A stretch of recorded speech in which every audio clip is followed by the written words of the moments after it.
अकबर, बीरबल और जादुई गधे की कहानी। एक समय की बात है, बादशाह अकबर ने अपने बेगम के जन्मदिन के लिए बहुत ही खूबसूरत और बेशकीमती हार बनवाया था।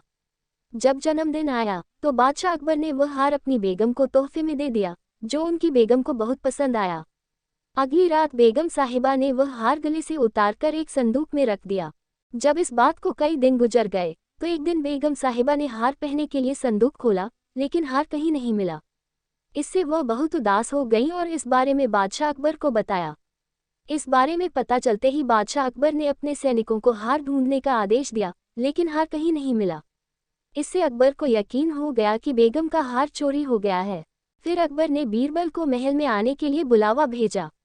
जब बीरबल आया तो अकबर ने सारी बात बताई और हार को खोज निकालने की जिम्मेदारी उसे सौंप दी।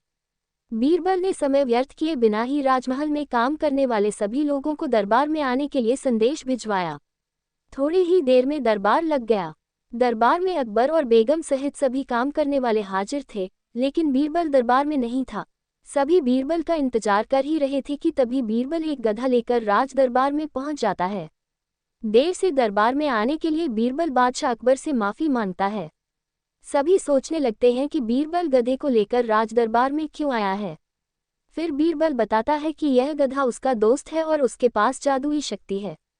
यह शाही हार चुराने वाले का नाम बता सकता है।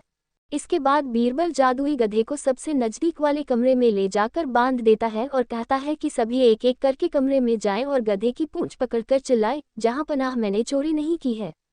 साथ ही बीरबल कहता है कि आप सभी की आवाज दरबार तक आनी चाहिए। सभी के पूंछ पकड़कर चिल्लाने के बाद आखिर में गधा बताएगा कि चोरी किसने की है। इसके बाद सभी कमरे के बाहर एक लाइन में खड़े हो गए और एक एक करके सभी ने कमरे में जाना शुरू कर दिया। जो भी कमरे के अंदर जाता तो पूंछ पकड़कर चिल्लाना शुरू कर देता, जहां पनाह मैंने चोरी नहीं की है। जब सभी का नंबर आ जाता है तो अंत में बीरबल कमरे में जाता है और कुछ देर बाद कमरे से बाहर आ जाता है।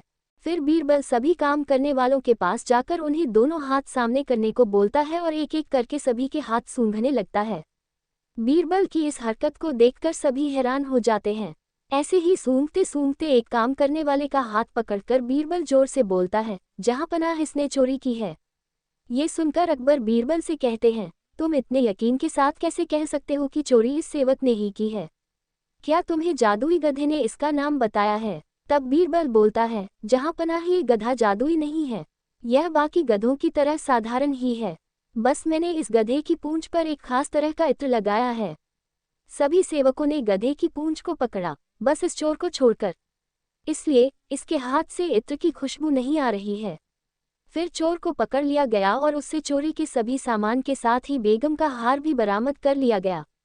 बीरबल की इस अक्लमंदी की सभी ने सराहना की और बेगम ने खुश होकर बादशाह अकबर से उसे उपहार भी दिलवाया।